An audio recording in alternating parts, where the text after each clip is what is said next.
ẹ̀sìn nínú problem Nàìjíríà tó burú jù. Ó ti jọ́ tí gọ́ọ̀mẹ̀ntì Nàìjíríà tí wọ́n bá tó bánu ẹ̀sìn ní public places tó rà àti abuse opportunity Tani. Àwọn kan ní ó búlì àwọn èèyàn tí wọ́n bà orúkọ àwọn èèyàn jẹ́ tí wọ́n fi make owó yìí. Nobody arrest them. Bó bá tó fẹ́ arrest wọn, àwọn kan ní wọ́n tó máa block ẹ̀ pé kò sọ́nà. Àwọn ọmọ mùsùlùmí kan ní jáde tí wọ́n bú àwọn olórìṣà. Kí ni wọ́n ń bú wọn fún? Àpò ara wọn ni. Àwọn ọ̀dọ́ wa wọ́n believe nínú ritualism. Bí ó bá jẹ́ bẹ́ẹ̀, ẹnìkan jáde ó ń kọrin kúkú do ritual, ẹnìkan kan ò dẹ̀ mú up to today. Kúkú do ritual. Ewúrẹ́ náà fi ṣe ni, ebe ènìyàn ni wọ́n á pa. Kúkú do ritual. Nobody arrest him. The man still continue enjoy himself. Kò easy. Ojú lásán ò ṣe wèrè. Kéèyàn kan ṣàdédé mú petrol kó dẹ̀ máa sun Kùránì kó máa sun Bíbélì. Ojú lásán ò ṣe wèrè. Mùsùlùmí àtúníṣẹ̀ṣe àti manage àwa ara wa over 200 years ago láti jọ ń gbé tàjà kí ló lè tó báyìí. Ọmọ Nàìjíríà aṣọ fúùl débi pé ẹnìkan kàn dé yóò dẹ̀ fúùl gbogbo wa yóò dẹ̀ sọ pé òun jà fẹ́sìn gbogbo ọba máa rọ́ tẹ̀lé.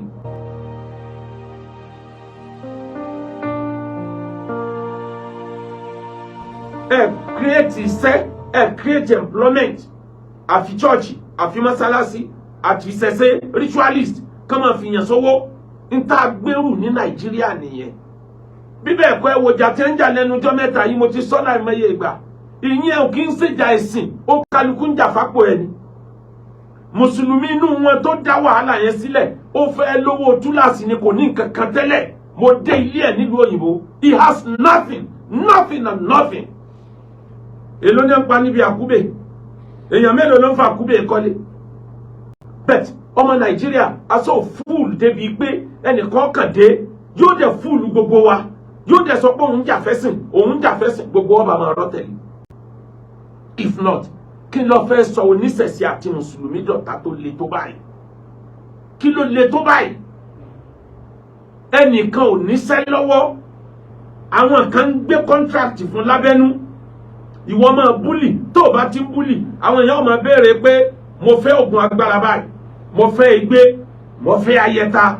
Bó wọn bá ti ń pè òun ó máa pe àwọn tí wọ́n ní kinní yẹn lọ́wọ́.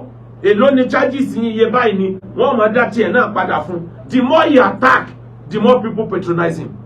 The more he attack, the more people patronize him. Owó ń bá ń dé, ní bá ń rí owó, báwo ló ṣe fẹ́ padà? Bó bọ́ níbẹ̀ báwo ló ṣe fẹ́ ronú àfikún náà wọ́n fún níṣẹ́ tí ó fi máa jẹun. Kí ló kọ̀ sí ẹ̀? Government tí ó create enabling environment fáwọn ọ̀dọ́ tó rí wọn pé. Kò easy. Ojú lásán ò ṣe wèrè. Kéèyàn kan ṣàdédé mú petrol kó dẹ̀ máa sun Kùránì kó máa sun Bíbélì. Ojú lásán ò ṣe wèrè.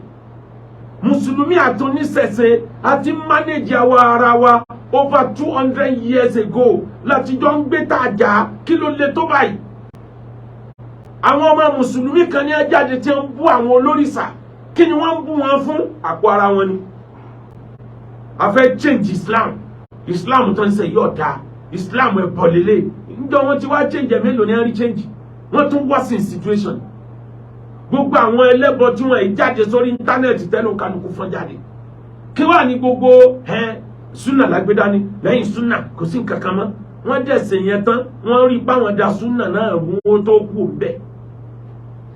Àpò ní ń jà fún àpò ń kálukú ni. Nígbò jẹ́ pé Nàìjíríà ẹ̀sọ́ orílẹ̀-èdè tó ti san táàsì lórí tó bá ní. Tó bá jẹ́ pé tán ti ń san táàsì ní àṣírí òtù. Ní nọ́mbà 3 tó jẹ́ ìṣòro Nàìjíríà, there's no dignity of labour. A nígbàgbọ́ sí ká fara ṣiṣẹ́ mọ́. Àwọn ọ̀lẹ tí wọ́n ṣiṣẹ́ ni wọ́n lówó lọ́wọ́. A encourage dignity of labour.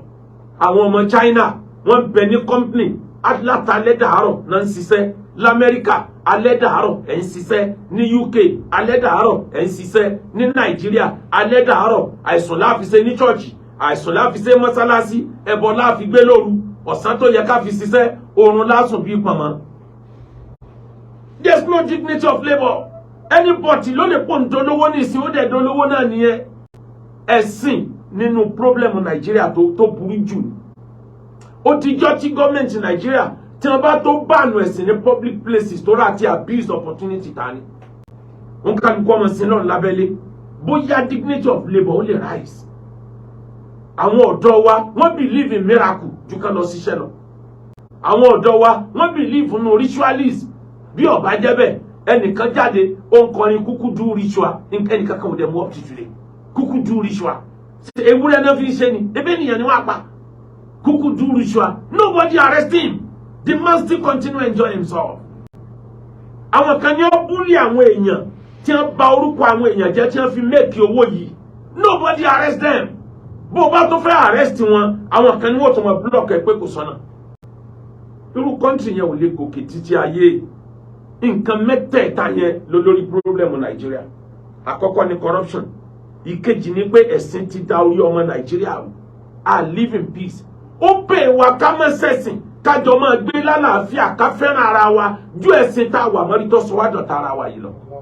Kí ló fẹ́ sọ wá dọ̀tá ara wa? Èmi nígbàgbọ́ sí Quran, ìwọ nígbàgbọ́ sí Bíbélì. N tó fẹ́ lọ gbàgbọ́ n tẹ́mi fẹ́ ni mo gbàgbọ́. Kò yẹ ká kọlura wa náà. Kò yẹ ká jìnnà mọ́ra wa. Tá a bá ní ẹni ìṣù ká lọ kóòtù ká lọ yanjú ẹ̀ ní. Kí ló fa ìpè? Kí ló fa ìbú lórí íńtánẹ́ẹ̀tì? Wọ́n fẹ́ bà Ìsìlámù jẹ́. Wọ́n fẹnu bà Ìsìlámù jẹ́. Wọ́n plan wà lábẹ́nú lórí àti pull down Islam. Thousands wọn ò dẹ̀ lè pull ẹ̀ down.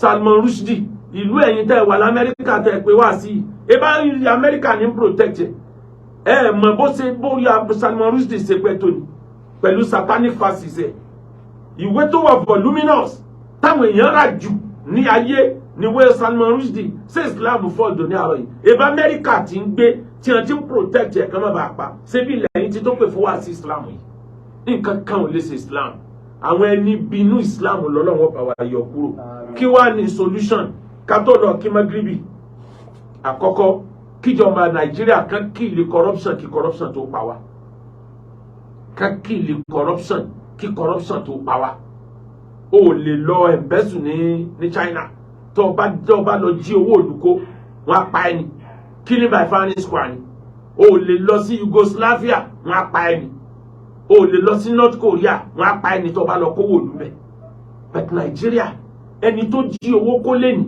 tí gbogbo àmọ̀ kó lè ní tó bá ti dé lọ́la tó bá ní ẹ̀yin Olúwa lógo Olúwa pè mí ẹ̀mí mímọ́ rán mi ń sẹ́ mo ti di pásítọ̀ ìsìn ní gbogbo yóò ní Olúwa ó káre o àti dàánú tó lẹ́yìn rẹ̀ ó ti níjọ̀nù ẹni ó jalè bó bá ti dé ń sìn tàbí Boko Haram tó ní Allah ẹ̀sán Allahu Akbar àwa tẹ̀ ń wò yí Ọlọ́run ló mọ iye èèyàn tó ń ti pa agbára Ọlọ́run mọ̀ pọ̀ àfìgbà tọ́lọ́run arrest òun gbogbo àná ọba tó ní Allahu Akbar ẹ wo sí Ọlọ́run ẹni tó yẹ kán mú lójú agbo kan ti lọ bí wọ́n ti pa bẹ́ẹ̀ni kan bá ti dé ìsìn tó ní òun tẹ̀ ń wò yìí òun ló mọ̀ fáwọn èèyàn sọwọ́ tẹ́lẹ̀ o àmọ́ Ọ̀rúnmìlà ló pè òun Ọ̀rúnmìlà ló ní kó wọn jáwọ́ mbẹ̀ òun ti wá jáwọ́ báyìí o òun ti di bàbá wo o gbogbo ọmọ Nàìjíríà ní ó tó máa lọ sògùn lọ́wọ́ ẹ̀ pé oògùn tó lò tí wọn ò fi rí ọmú ń dọ̀ sí bá wa sí. That's where lies the problem of Nigeria. Number 2 tó jẹ́ solution ní kọ́lọ̀ wọn gba Nàìjíríà sílẹ̀ lọ́wọ́ àwọn ìlú òyìnbó olórí problem tí Nàìjíríà ní country tó colonize wa ni àwọn náà ń kó wa lólè àwọn náà ń bá kówó pamọ́ àwọn náà ń bá wọn ò lè kówó pamọ́ èyí tó bá wù wọ́n wà arrest ẹ̀ ìjọ àṣírí bá fẹ́ tú pówó wa kan bẹ lọ́dọ̀ wọn kàn announce ni pé owó yín kan táwọn bàbá yín ti ń bẹ lọ́rùn tí wọ́n gbàgbé bí ẹ wá gbà nǹkan yín o tí wọ́n bá release $1 billion $50 billion ń bẹ lọ́dọ̀ wọn tí wọ́n release. Àwọn western world ò lè gbáyé tí ò bá sí Africa natural resources Africa ní gbogbo western world náà fi ń gbáyé òun ni Russia sì bá wọn ló tójú bọ̀ nísìn tó fẹ́ gba Africa kúrò lọ́wọ́ wọn báwo ni tọ́jú ọdún ọ̀sẹ̀ nídé torí tí wọ́n ń jẹnu ní tí wọ́n fi manage ayé nu. Kí ni number 4 bíjọba bá kọ̀ tí wọ́n ṣe ń tọ́jà káà náà bẹ̀rẹ̀ sí empower ara wa o tá a bá fẹ́ kí crime ọ̀pọ̀ mọ́ nílùú tá a dẹ̀ fẹ́ káwọn èèyàn máa overcome challenges ò ṣe overcome tí ò bá sí enabling environment.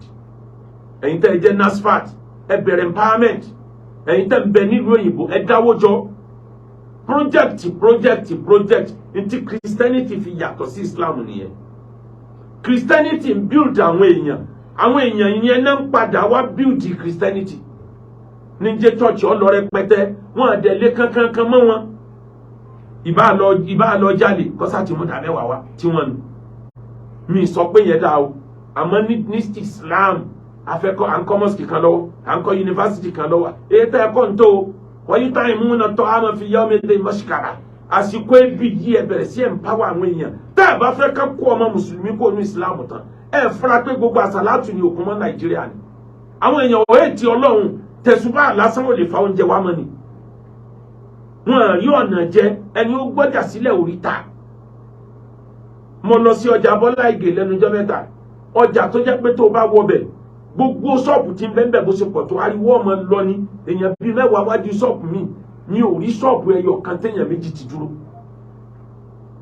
ibi ń pa àwọn èèyàn this is the time Àgbàlá Gabriel ti ń ṣe yẹn tó lóore ní àfi ká mùsùlùmí ó tètè wake up ká tètè copy if not population mùsùlùmí ó já wálẹ̀ nílẹ̀ Yorùbá ọ̀lẹ ló pọ̀ nínú ọmọ Yorùbá wọn fẹsẹ̀ ṣe empower wọn kì í ṣe pé kẹ́ fún wọn lówó tí wọn ó fi jẹun àsàlátù kọ̀ọ̀kan organize nínú àwọn tí ń wá ẹ máa píìkì wọn ẹ̀yin márùn ńlá ràn lọ́wọ́ lóṣù yìí ẹ̀yin márùn owó tẹ̀ ń kó sí báǹkì ò ní mínì Ọlọ́run ló mọ ẹni tí ó na tí wọ́n bá ti rí pé empower wọn wà láì wọ́n padà bọ̀ mọ́sálásí o ìsìn ni nọ́mọ gbogbo àsàlátù ó tún kún àkúnfàyà yìí àmọ́ bá ṣe ń bá lọ yìí àsàlátù ń kú lọ Nàìjíríà nítorí pé mùsùlùmí ò ṣe empowerment church ń ṣe empowerment níbẹ̀ fi ń kún ìjọ náà ti fààyè ẹ tètè dìde ẹ wá wò ní parí téèyàn bá tá a bá ń sọ̀rọ̀ challenges àsìkò magribi ti tó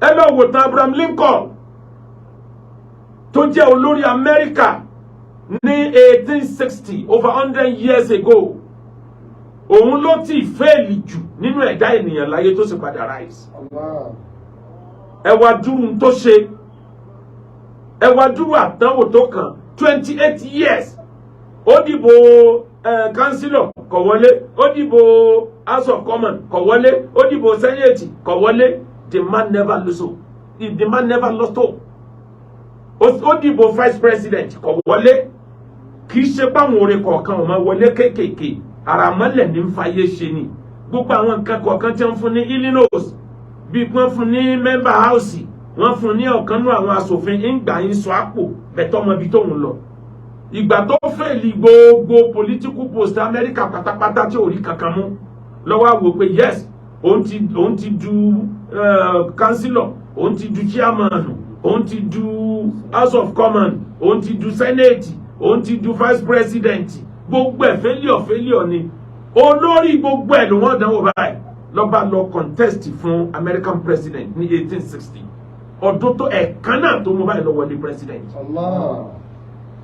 Kí ló jẹ́ kó overcome oní hope kí ló fi yẹ kó overcome the man never stop he keep on moving the bicycle despite the turbulence tá a náà bá fẹ́ ṣàṣeyọrí láyé má sọ̀rì tínú látẹ̀kínà tó mi rahmatulah má jákàn níbi ìkẹ́ Ọlọ́run sì lọ tún gbìyànjú láti struggle tó o bá struggle ẹ̀dá ò lè overcome challenge níbi struggling ibẹ̀ lórí ire wà.